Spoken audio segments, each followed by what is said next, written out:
So you're now reacting to the orchestral version of Into the New World.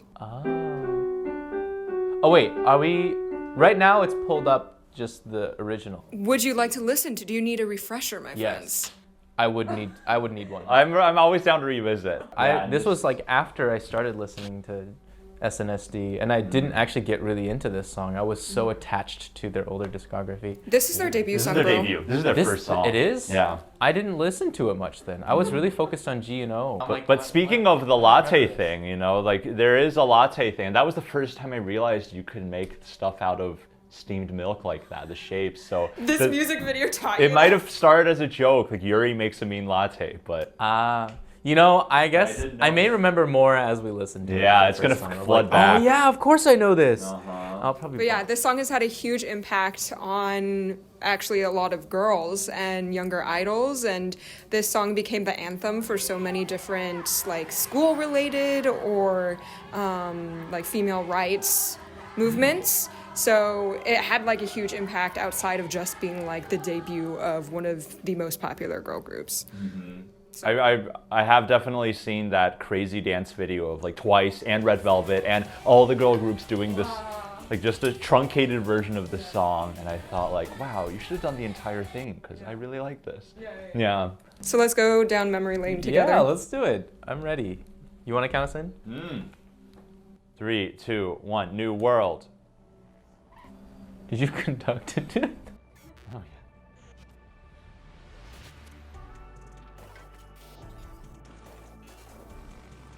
Oh wow, I don't remember the intro music being so lush. At all. I thought it was a bit more, yeah. But this I remember. This I know. Yeah. Aliens.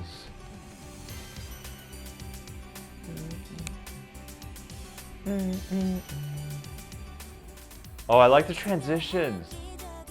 Like each member doing a different thing, and then but the plane turns into Taeyeon. Also, Taeyeon has not aged a day.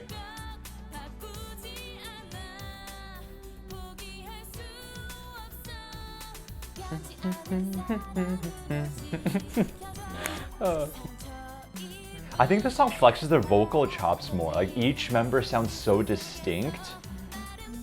They didn't rely on like the musical production gimmicks, which aren't bad either, but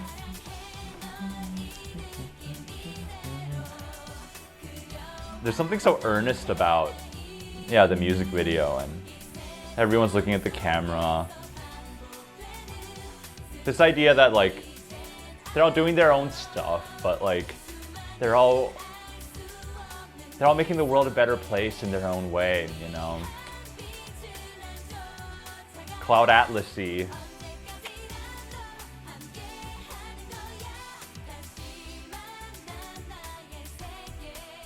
Breakdown. I don't remember this at all. Sick breakdown.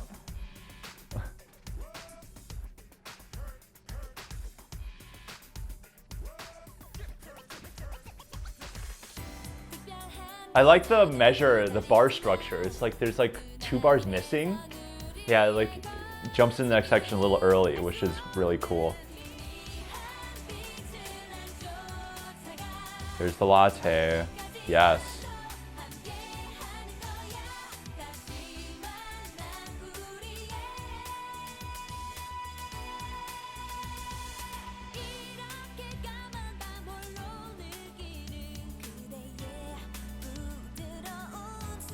It's the major thing.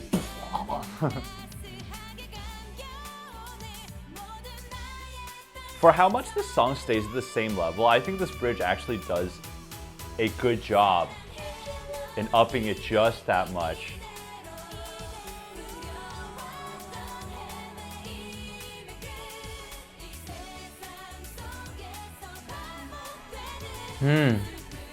That's a really present descant. The kick. The kick is so great.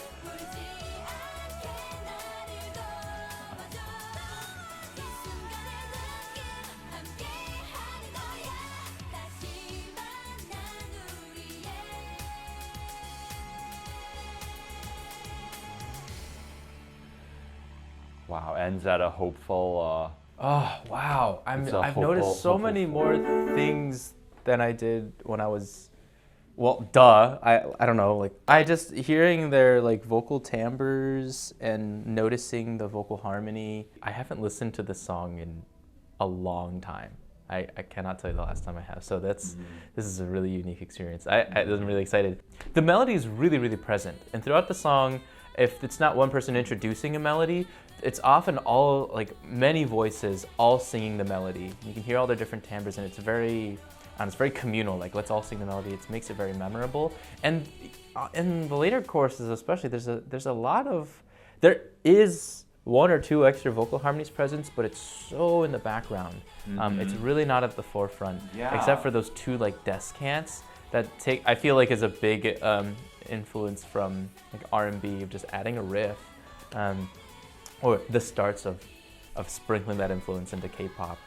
I also forgot I didn't realize they use so much reverb at the start for the solo singing. It's not something I'm used to hearing that I expect like from artists these days. Yeah. There's like a bunch of just having a very wet sound. It's got that 90s karaoke synth Yep. at the beginning. Oh gosh. Yeah. Yeah, that definitely sparks a lot of nostalgia. At the time though, it doesn't really feel like nostalgia. It just feels like another Destiny's Child song. Sure. I think it's confirmed at this point, and I probably mentioned it the last time I reacted to this, but the very first line of this song, da da da da da da da da da da da, if you rearrange the notes, is actually the first melody of Dvorak's New World Symphony Fourth Movement. If you go,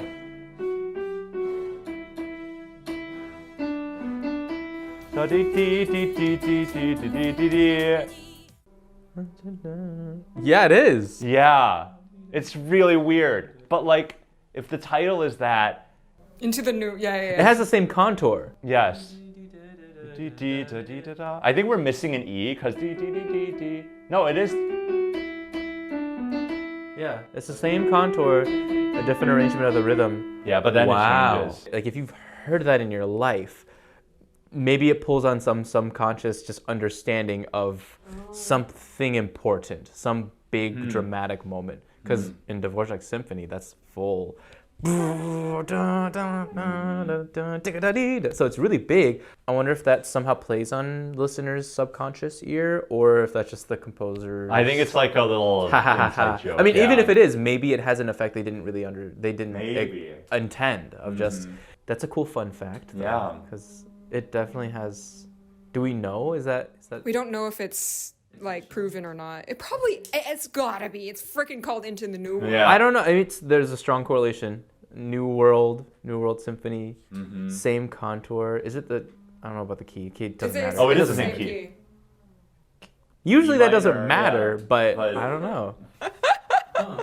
Yeah, I'm curious. So last time you reacted to this song, I think it was like around 4 or 5 years ago. Wow. Isn't that crazy?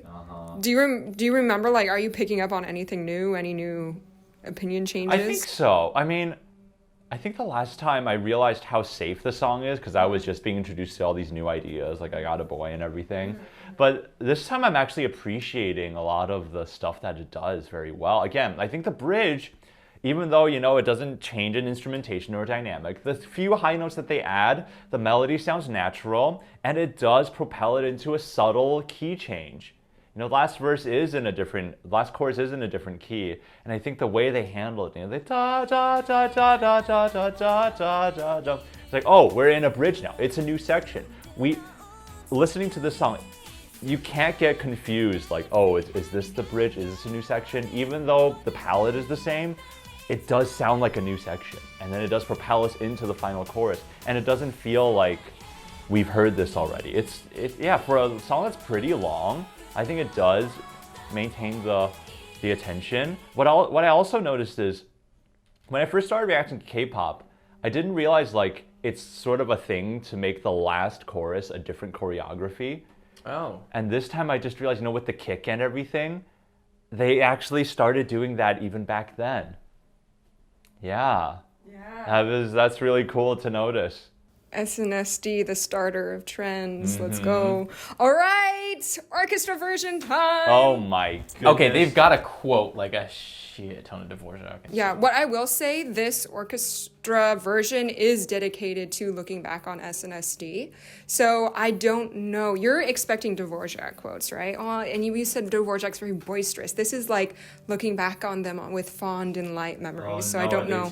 You know, they're just trying to do like a very sweet. Now you gotta maintain the energy. Well, maybe it will maintain the energy. I'm not saying they're going to change into like a Oh, ballad. it's just an orchestral version. Yeah, it's called SM Classics, and SM Classics is a project where the Seoul Philharmonic will completely reorchestrate and completely cover So cool. That's so various cool. SM songs. Yeah. I want to do that. This is awesome. Okay. Yeah, All right. agreed.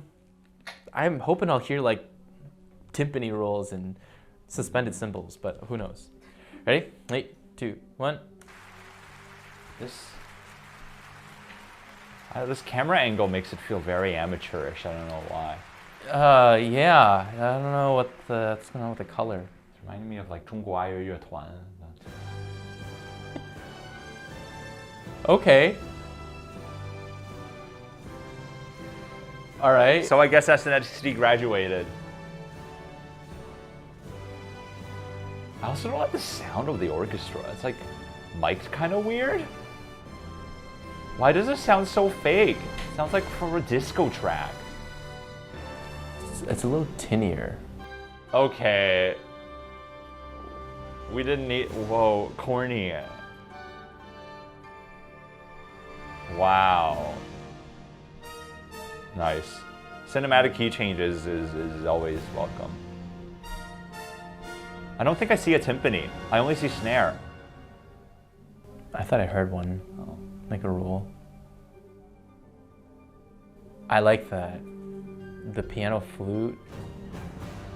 Ooh. Oh my god, that's really dramatic. Oh wait, oh okay. It's actually kind of inventive. Maybe it was like a...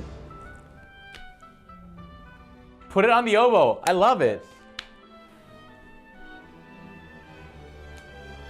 Oh wow, that's gonna make me cry. That's so beautiful. Just remove the pomp and circumstance, please. Just, I hope they don't bring it back. Oh. Oh, no way. Oh, that kind of nasty grace note. Ooh.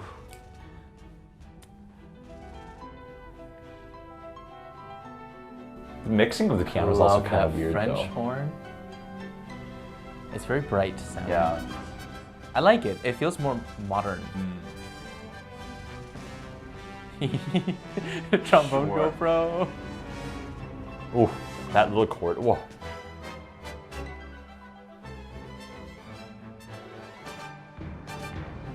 There's a lot of energy, so. Wow, that's their, oh, what is that song called? Never mind. Kiss something?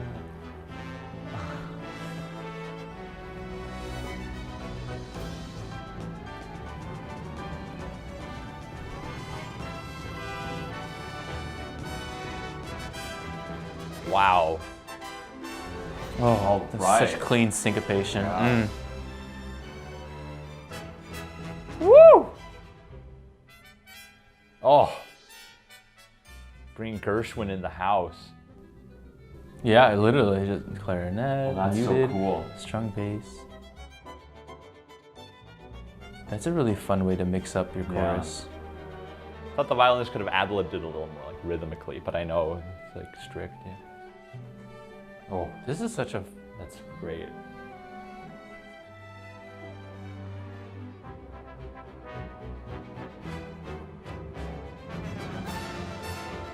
Oh, wow, that's so good. This is like the best parts Thank you, of Harp. the Zelda anniversary CD played by Orchestra. Oh.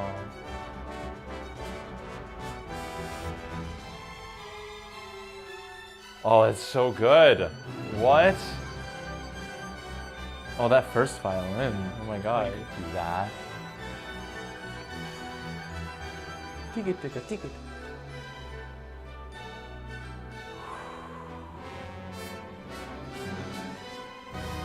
Oh, some Ride of the Valkyries.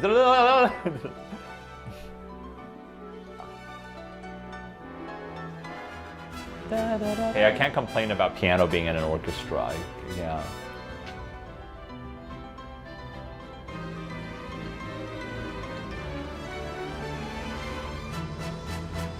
Wow. Oh, bass drum. And the string unison melody.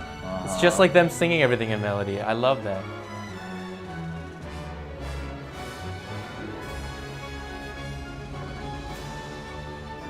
I like the way the lower frequencies are mixed. It doesn't feel overbearing, but it's still very powerful and satisfying. Triplets? Woo!